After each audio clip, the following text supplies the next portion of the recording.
Approaching Table Bay from No Outspan by Deneys Reitz.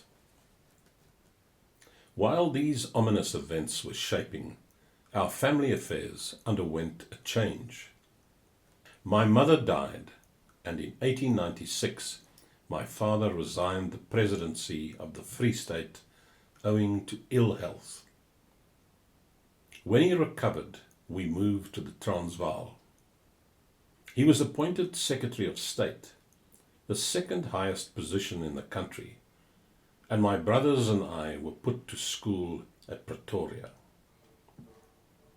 For the next 2 years, diplomatic relations with Great Britain ran downhill, and even in our classrooms we talked of little else than the approaching conflict. My father naturally took an active part in the negotiations and in the drafting of dispatches to the British authorities. I frequently accompanied him to President Kruger's house, where they discussed the situation, and I sat an interested listener. At length, in October 1899, the storm burst. War was declared, and the two republics entered upon their long death struggle. As for myself, I was 17 and went straight from my classroom into the thick of the fighting, and so did my brothers. The war lasted for nearly 3 years. The Boers put up a heroic resistance, but our leaders, in their blind love of liberty, had pitted us against overwhelming odds. We scored a few spectacular successes in the early stages, but the weight of men and guns and the power of the whole British Empire were too much for us, and at length we were beaten to our knees. In June 1902, peace was made. I went through an exciting time, fraught with dangers and hardships, and had many adventures and many narrow escapes, of which I have written elsewhere. The declaration of peace found us a scattered family. My father had remarried years before, and my stepmother and her young children were refugees in Holland, as was my youngest brother Jack, who had gone to the war at the age of 12. My 2 older brothers were prisoners of war in Ceylon and Bermuda, and my father and I, and my next younger brother, were the only ones still under arms when the end came. We refused to accept the peace terms, and Lord Kitchener ordered us to be put over the border into Portuguese territory. From there, my father went to the United States, and my brother and I to Madagascar under the French flag. I eked out a precarious existence for some years, riding transport by oxcart from Tamatave to Antananarivo, and my brother went to Mauritius. Ultimately, I received a letter from Mrs. Smuts, the wife of General Smuts, in which she said that her husband, together with Generals Botha and Hertzog and the other Boer leaders, were at work rebuilding our country from the ruins of the war, and if South Africa under British rule was good enough for them, it should be good enough for me. This turned my thoughts strongly homeward, though I could not at first reconcile myself to submission. I attempted to work my passage to America on a tramp steamer, as I wanted to find and consult my father. I got as far as a port in the Red Sea, but I was wretchedly ill from long continued bouts of malaria, and, after having been knocked about in a brawl with some of the crew, I gave in. I obtained work on a southbound cargo boat and, with considerable difficulty, managed to make my way back to the Transvaal. I was a physical wreck, and had not General Smuts received word of my condition, it would have gone hard with me.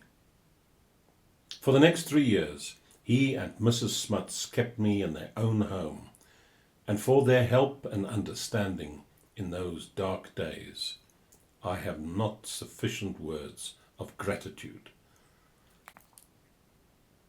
In the years that followed, my father learned that the British were treating us generously, and he too returned, and one by one my brothers drifted back.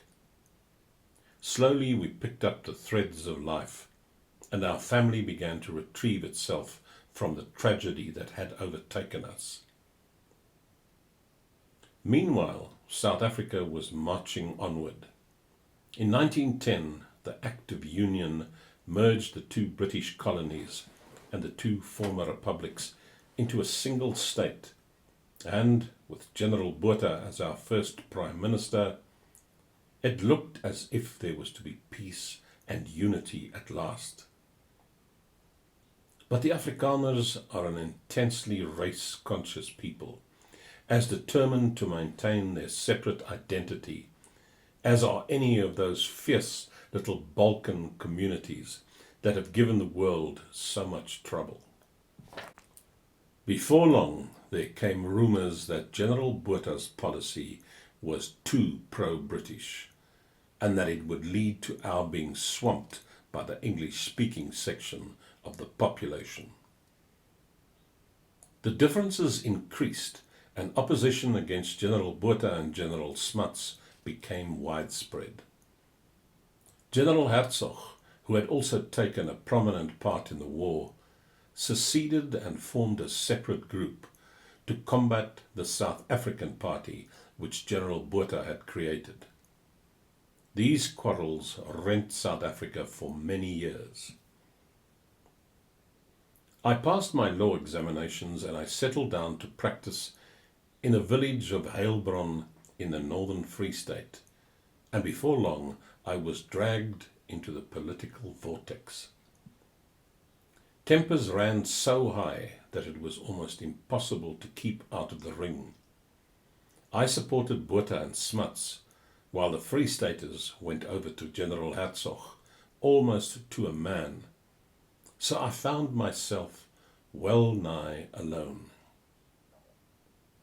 I endured stormy days in the years that followed, and at many an angry meeting I was howled down and roughly handled. I made a host of enemies and lost many friends in the course of this senseless feud. Then came the outbreak of the Great War, and with it our bigotries came to a head, in the shape of a rebellion. The insurrection started with the capture of the village in which I lived. I escaped under cover of darkness and, collecting a band of adherents, I made my way to the Transvaal, where I joined the government forces under General Botha. It took us several months to quell the rising, and there were heavy casualties on both sides. General Botha and General Smuts treated the captured rebels with leniency, and thus ended this unpleasant affair. Thereafter I served in the campaigns in German West and German East, and then I was in France until the armistice. Now I have come full circle, and I return to the Guildford Castle, approaching Table Bay.